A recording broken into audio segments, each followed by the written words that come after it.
Welcome back to World Crisis Radio. Trying to push ahead now. We wanted to review the Republican Party's economic plans. We've done Rick Perry, we've done Kane, we're doing Ron Paul right now. The reason I'm using Bruning as a comparison is that this is the classic case of an austerity so severe that it destroys the economic system as well as the political system. And the result of Bruning, of course, is within 6 to 8 months, a totalitarian regime that the world has still not forgotten. So do we want to go down this road? The closing of these executive departments, again, energy is nuclear research, national labs. Housing and urban development, that's public housing.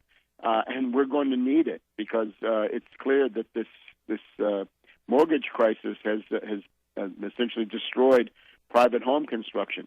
The Department of Commerce has been around for a long time, and including things like the Export-Import Bank, we do want to export more. We want to increase high technology, high capital intensity development goods, capital goods to the third world.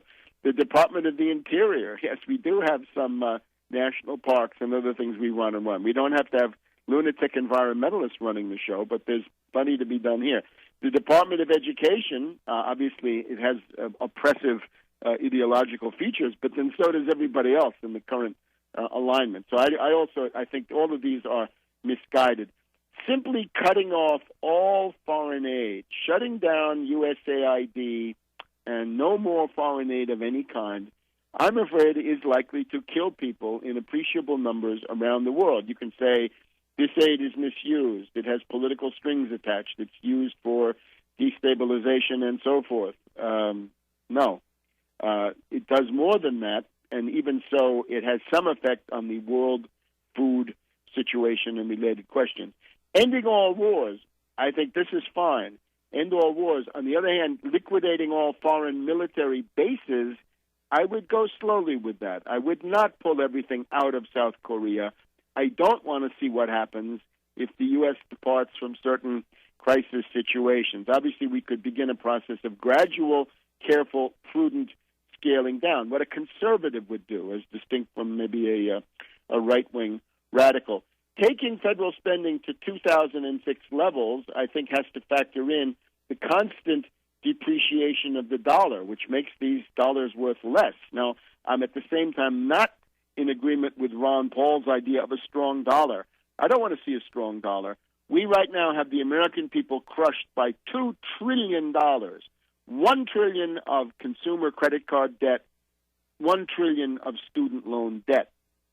If you get a strong dollar, then you'll be paying back with expensive dollars what you bought with cheaper dollars. This would crush the American people, wipe out the middle class even more. Concerning entitlements, entitlements are simply the economic rights of the American people, what we fought World War II to assert. The average GI knew that there was the Atlantic Charter, freedom of speech, freedom of religion, freedom from fear, freedom from want. This had been then included in the State of the Union address of January 1941, before the fact, and then repeated in Roosevelt's State of the Union address, January 1944. These are the hard-fought economic rights of American working people and of all people in this country, and they cannot be tampered with. Now, Ron Paul says that he will preserve Social Security for the moment, but he will invite young people to opt out. Now, this, I think, is a bit of a fallacy. If you allow younger taxpayers to quit Medicare and Social Security, then these will go bankrupt relatively soon.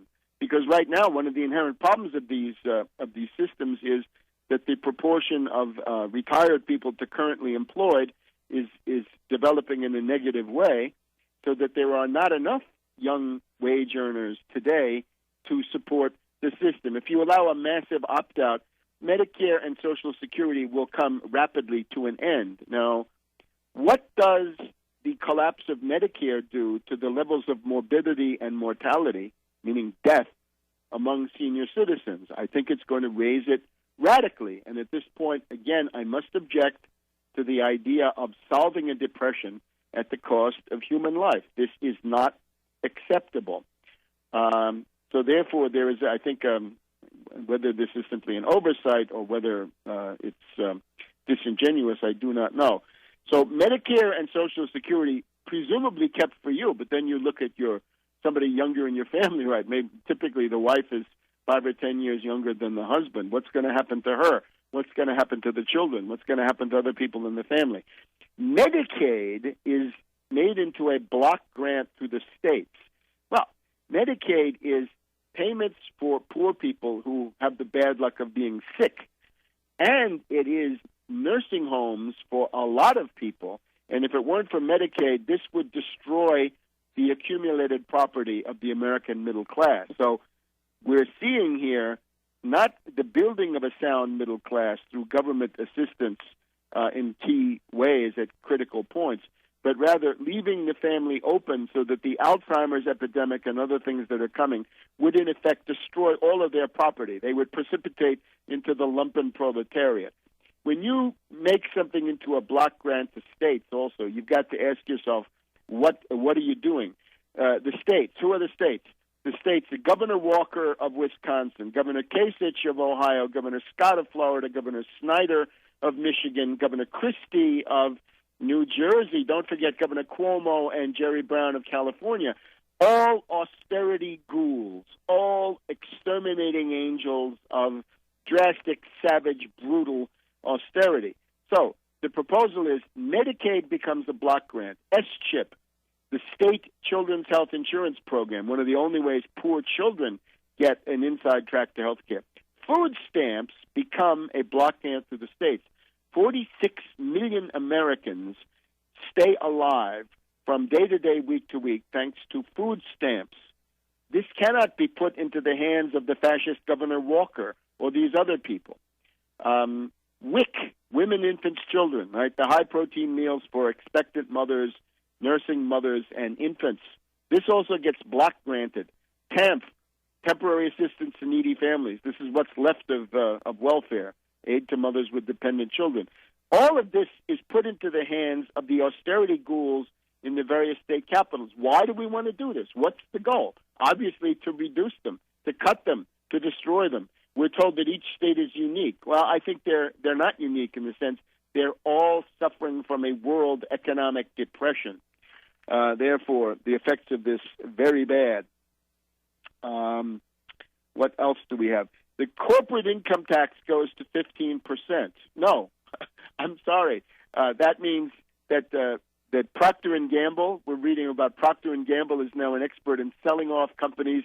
They've made $6 billion, and they are not paying a penny of federal tax on that. General Electric gets away with paying zero federal income tax. And now we're being told the response to that situation, instead of enforcing the federal income tax, is to cut it by more than half. We're also told that the predators, the hedge fund hyenas and speculators who have hoarded capital overseas, deserve a reward. We should invite them to repatriate their money with no penalty, no criminal penalties, no tax penalties. Just bring your money home, hedge fund hyenas, and we'll say all is forgiven.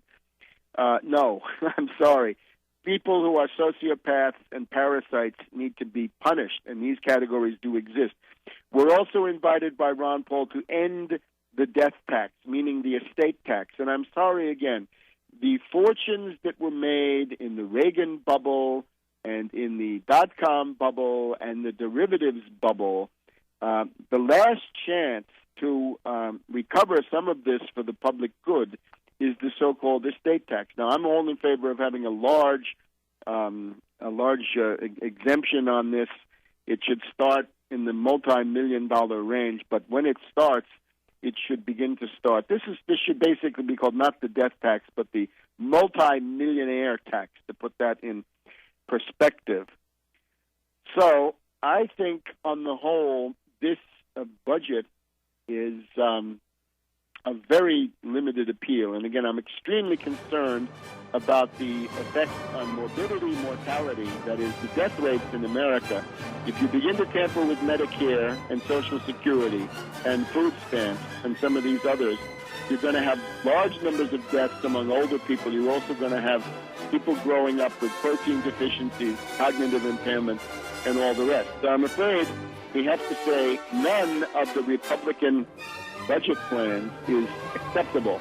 Keep up with all this on my website, tarpley.net, and the Twitter feed, Webster G. Tarpley. We'll see you next week.